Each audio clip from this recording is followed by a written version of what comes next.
Não apareceu que esteja gravando. Professor, quando as gravações serão disponibilizadas? Então, eu estive hoje, já está gravando, né? Da hora do intervalo aí a gente conversa sobre isso, tá? Então, pessoal, a nossa aula de hoje é estratificação social e as organizações. A proposta da nossa aula é discutirmos um pouco o significado de estratificação social, bem como trabalhar com essas classificações e as diferenças Tem gente pedindo para o senhor entre aceitar. as estratificações, né? E aí, diante disso, nós teremos nessa aula de hoje, inclusive, falando um pouco também sobre a questão dessas estratificações e das organizações. Em relação às organizações, nós falaremos pouco nesta aula de hoje, considerando que teremos outras aulas para discutir um pouco mais o papel das organizações nesse contexto, né? Então, vamos aqui, a princípio, trabalharmos um pouco sobre essa questão, mais uma questão de definição, né? E nessa definição, trabalharmos o que, de fato, se entende por estratificação social. Quando falamos da estratificação social, logo aqui nós temos o significado ou o conceito, que alguns autores trabalham com essa questão do conceito, mas eu trabalho com o termo de significado, não?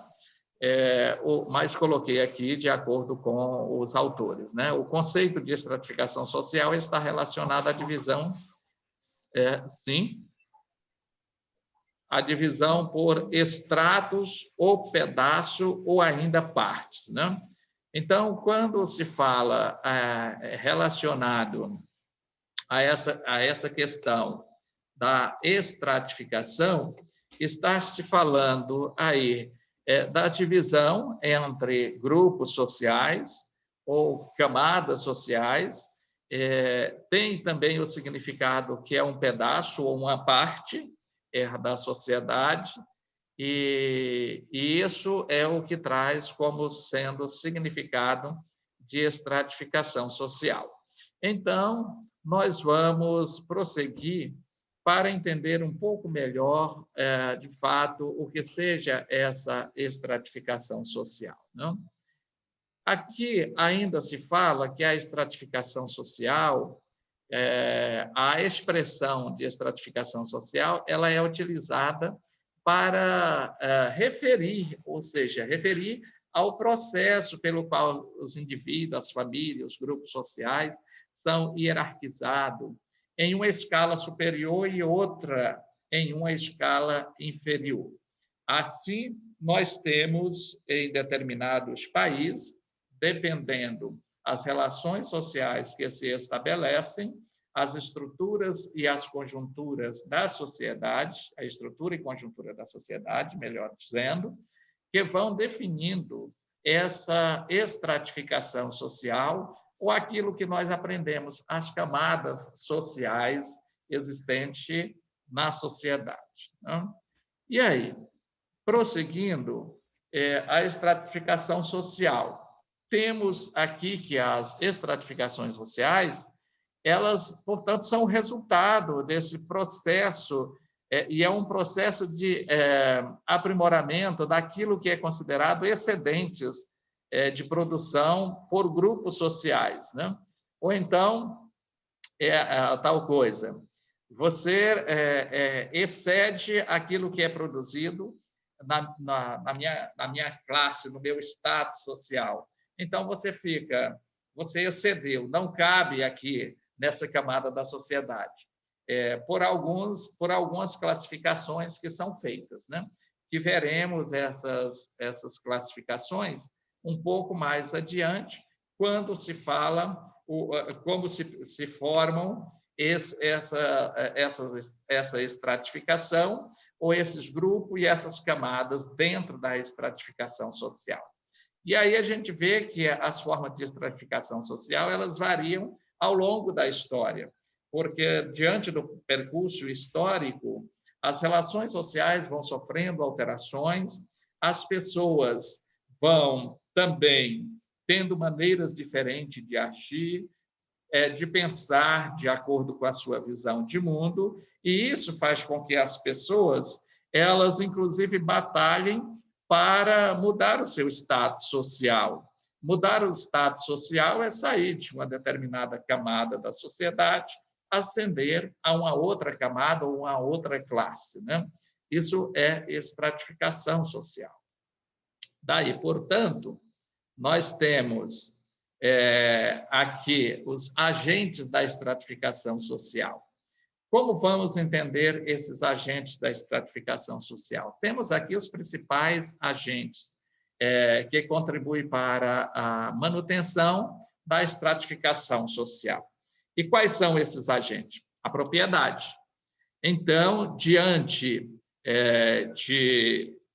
do mundo capitalista e da visão capitalista que temos, nós temos aqui a propriedade como sendo um dos elementos que são tidos para se definir a estratificação social. Isso nós vemos desde o período da colonização e, posteriormente, quando chega aí o período do Império, que as pessoas, até mesmo para participar das atividades políticas e concorrer a um cargo eletivo, eles precisavam apresentar o que eles tinham de posse, né? Para o cargo que ele estava concorrendo. Um deputado federal teria que ter determinada posse. Para concorrer ao Senado, teria que ter também em posse tanto de terra, e aí valeria a questão da terra, quanto de plantação. Quando chegamos aí à questão da produção da mandioca, né, exigia-se até que a propriedade era suficiente para a plantação de quantos pés de mandioca, né? Então, isso era levado em consideração para se determinar a que classe, dentro da estratificação social, a pessoa pertencia. Portanto, aqui nós temos a propriedade, o trabalho. O trabalho também ele serve de referência para dizer em qual estrato social a pessoa se encontra, né? Digamos aqui, o ministro do Supremo Tribunal Federal, ele está dentro de um estrato social que é elevado, né?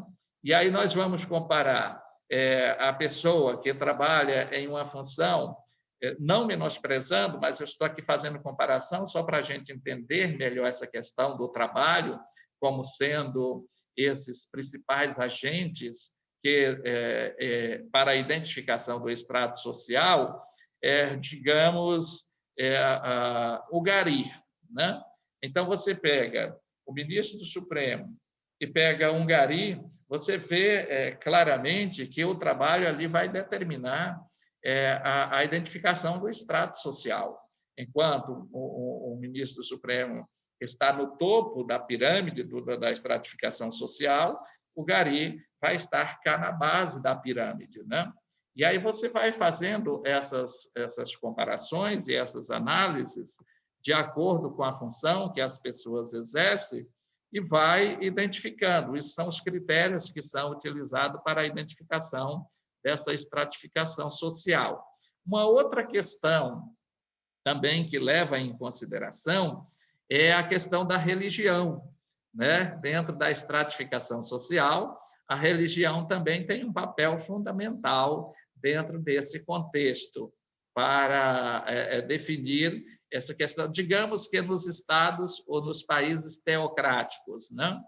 Então, a religião, ela determina aí dentro da concepção de sociedade e de governo, ela vai determinar o estado social dessas pessoas. O governo em si, é claro que quem está no governo de um estado ou no governo do país, na própria presidência da República, a estratificação social desses líderes é muito diferente da estratificação social de quem está aqui ministrando uma aula para vocês no sistema remoto, né? Isso não se compara se colocarmos aí em parâmetro em relação aos critérios que são estabelecidos para a definição da estratificação social. Vejam a outra situação aqui, o nível de escolarização e o conhecimento técnico, né? Se pegarmos, por exemplo, uma pessoa que ela seja analfabeta e pegarmos alguém que tem aí um doutorado ou um pós-doc, esse nível de escolarização vai contribuir no sentido da identificação dessa estratificação social. Logo, você que hoje é universitário, pega você que está aqui na universidade fazendo um curso superior e alguém que é analfabeto. A sua estratificação social em relação ao conhecimento, ela está em um grau superior àquele que é analfabeto, né? Então, vejam que nós estamos vendo aqui os principais agentes que contribuem para a manutenção dessa estratificação social, né? Então, temos aí a propriedade, temos o trabalho, temos a religião, temos o governo, o nível de escolarização e também algo que está em voga no momento, que são a questão do conhecimento técnico. É você saber fazer e saber fazer bem feito determinadas atividades. Daí, os cursos técnicos que estão tendo uma grande repercussão no momento, né? Inclusive, pelo próprio sistema de governo, se coloca a própria BNCC, ela traz as devidas, ou a devida base legal, né? Para que possam as pessoas escolherem. Se a pessoa não tem condições ou não quer continuar os seus estudos para fazer uma faculdade, para fazer uma pós-graduação, um mestrado, um doutorado, mas a pessoa quer se qualificar em um curso técnico aí, em nível de ensino médio, então essa pessoa pode fazer esse curso técnico e ir para o mercado de trabalho. Tem pessoas que se satisfazem muito bem em uma função técnica a nível de ensino médio, né? Então, todas essas questões, elas são agentes que contribuem para a manutenção dessa estratificação social. Bom, e a estratificação social e a desigualdade social, né? A estratificação e a desigualdade social. Aí se parte de um princípio de que a ideia da divisão da sociedade em partes ou em estratos, ela tem como base a exploração do ser humano em relação ao outro, né? Só existe divisão de classes sociais porque existe essa concepção da exploração do ser humano por outro, né? Ou seja, eu tenho os meios de produção e você tem o seu trabalho, a sua mão de obra. Logo, você vai trabalhar na minha empresa ou trabalhar na minha indústria e você será o meu empregado e, diante disso, eu tenho um poder sobre você.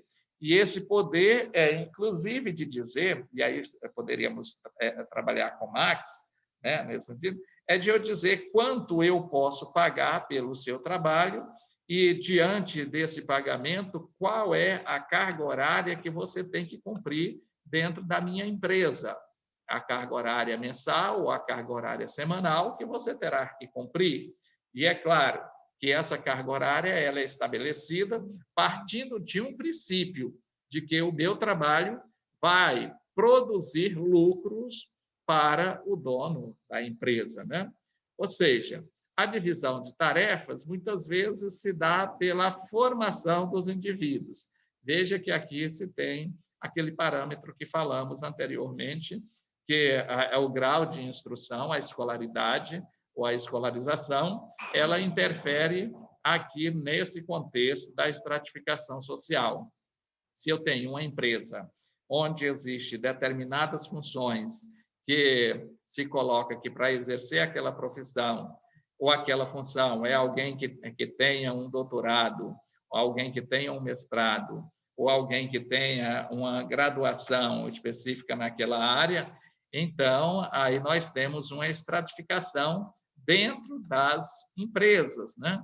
E aí tem um trabalho mais geral que admite pessoas com uma formação, digamos assim, menos qualificada ou em grau de instrução inferior a uma graduação, a um mestrado, a um doutorado e por aí vai, né? E aí os salários, eles são pensados e estabelecidos pelo dono da empresa de acordo com esses graus de instrução, e aí não sou eu quem digo quanto vale o meu trabalho. Ele diz, existe a vaga aqui, precisa de um profissional com esse perfil e com esse grau de instrução, e a partir desse grau de instrução, eu, enquanto empresário, eu pago como proventos salariais o valor X. E aí você, ou nós, pobres mortais, que precisamos trabalhar para mantermos a nossa existência, nos colocamos à disposição para nos submetermos a essas condições que nos são oferecidas, né? Veja que aqui nós temos uma outra questão interessante, que é a questão de castas, né? E aí, o que são castas, né? Quando nós falamos de castas, nós estamos falando que no sistema de estratificação social, onde a posição do indivíduo na hierarquia social ela é necessariamente herdada, né? Quem assistiu aquela novela, não é que eu seja noveleiro, não, pessoal, mas às vezes a gente assiste para compreender um pouco mais das estruturas da sociedade também.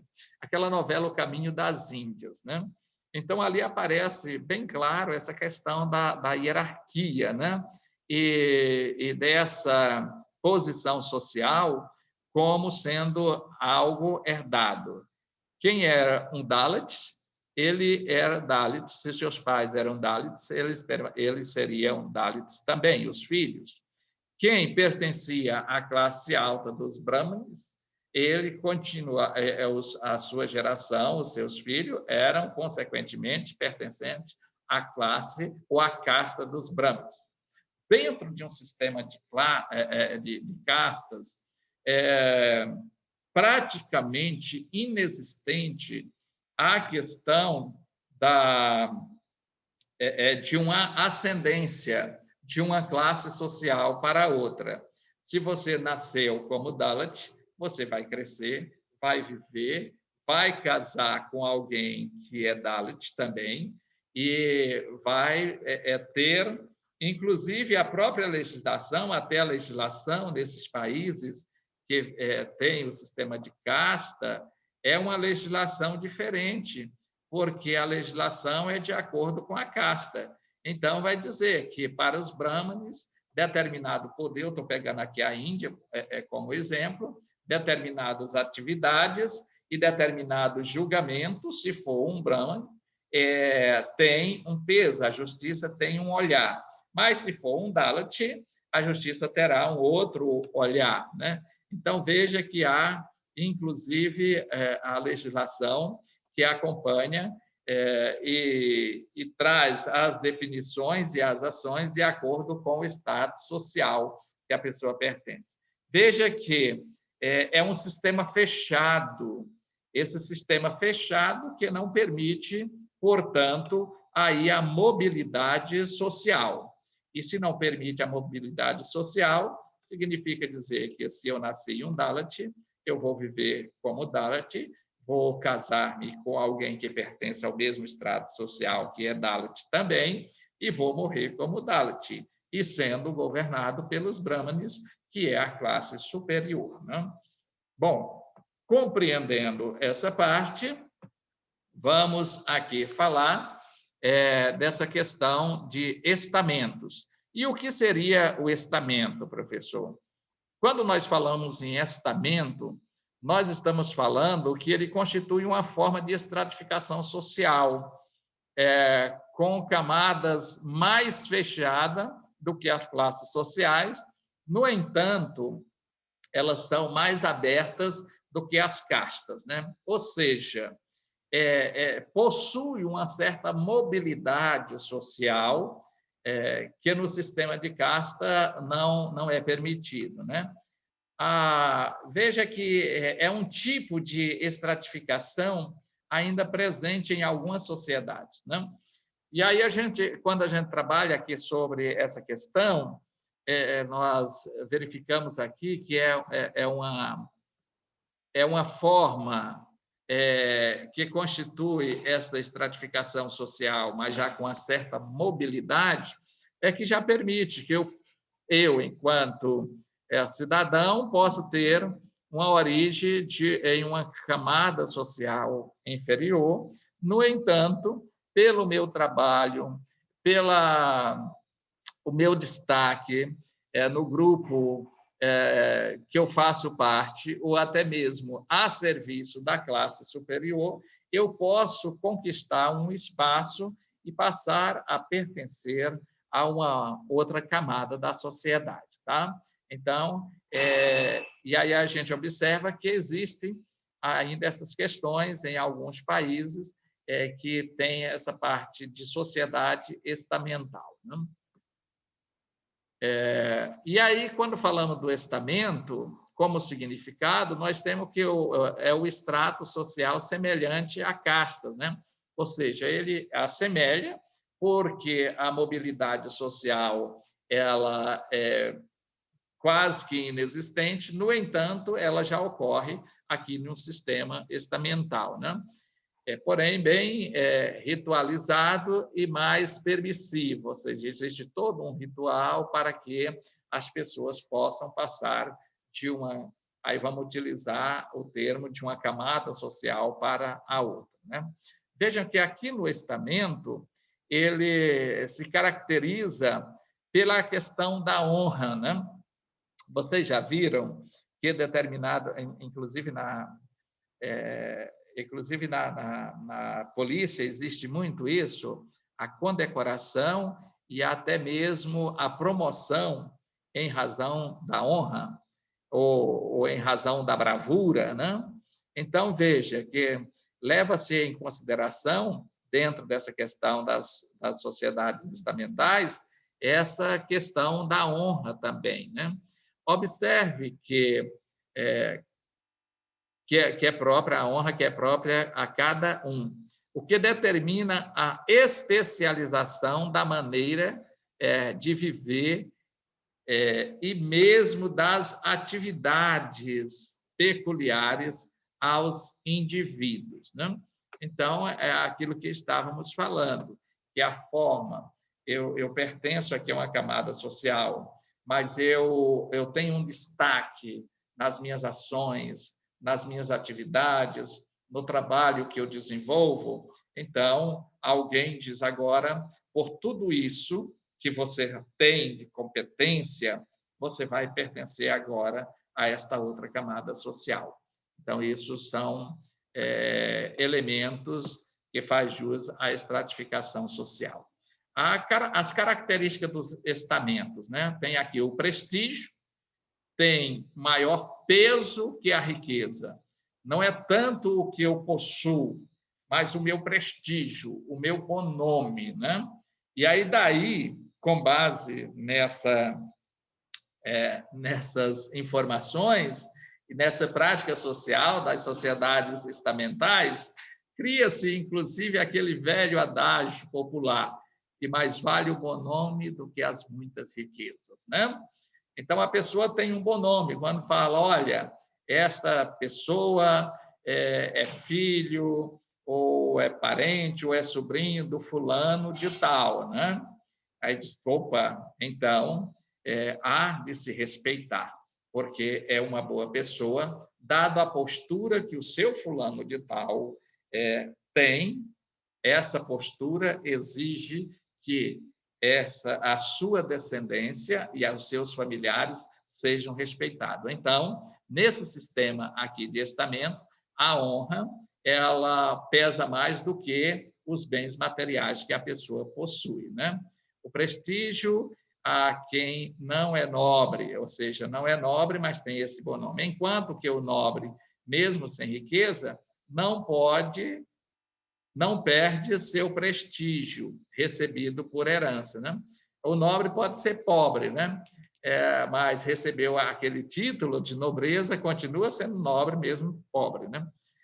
Bom, e as classes sociais? Quando nós falamos das classes sociais, elas se constituem num grupo social aberto. Aí nós já vimos as castas, nós já vimos os estamentos, e agora sim, falando de classes sociais. Aí as classes sociais ela é num sistema mais aberto, né? Cujos membros eles compartilham de uma certa qualidade social e pessoais, que são decorrentes de similaridades de ascendência, ocupação, educação, nível econômico, ideias, atitudes, dentre outras, né? Aqui nas classes sociais já é esse sistema mais aberto que pode perfeitamente alguém que pertence a uma classe alta, né? Mas se ele se apaixonou ou ela por alguém de uma classe inferior, pode se estabelecer o casamento normalmente, né? Veja o caso do príncipe Charles, né? Ele, como um herdeiro do trono inglês, mas ele se apaixonou por Diane, né? Que era uma professora primária. E aí ele contraiu o casamento com Diane, não tinha nada que impedisse. Ela logo sai de uma camada social considerada inferior e passa a fazer parte da camada social mais alta da Inglaterra, que já é uma senhora, uma princesa casada com um príncipe, futuro herdeiro do trono inglês. Então, aqui nas classes sociais há essa mobilidade, né? E aqui nós vamos fechar esse nosso primeiro bloco, porque logo após nós começaremos tratando a questão dessa estratificação social de acordo com alguns pensadores, com alguns teóricos que vão escrever sobre essa questão das estratificações sociais, falando, inclusive, das classes sociais, dos estamentos e até mesmo das castas. Essa primeira parte aqui é para a gente entender um pouco melhor essa questão de uma forma mais de significado, o que significa essa estratificação social, e aí nós trouxemos esse significado de estratificação social, bem como trabalhamos alguns tipos de estratificação social, que é a sociedade de casta, e trabalhamos a sociedade estamental, né? Essa estratificação social no contexto das sociedades estamentais, e trabalhamos aqui trazendo a questão de classes sociais, como sendo este grupo social mais aberto, né? E aí nós temos, muito embora o Brasil ele tem essa conotação de classes sociais, né? E aí dentro das classes sociais nós temos aí as diferentes camadas sociais que elas outrora elas configuravam-se como classe alta, classe média e classe baixa, né? E aí hoje já remodela-se essa estruturação das classes sociais e passa, para retirar o nome de classe baixa, né? Passa-se a utilizar letras para a identificação dessas classes sociais. É a classe A, classe B, classe C e a classe E. E, dependendo o teórico, eles podem, inclusive, trabalham com algumas categorias para até subdividir a classe C, né? Em classe C alta e classe C baixa, né? E aí vai trabalhando a classe E baixa, que são os miseráveis, e a classe E alta, né? Então, nós daremos continuidade na segunda parte da nossa aula, falando dos teóricos que trabalham com relação às classes sociais. Logo nos veremos, tá bom, pessoal? Então, até já.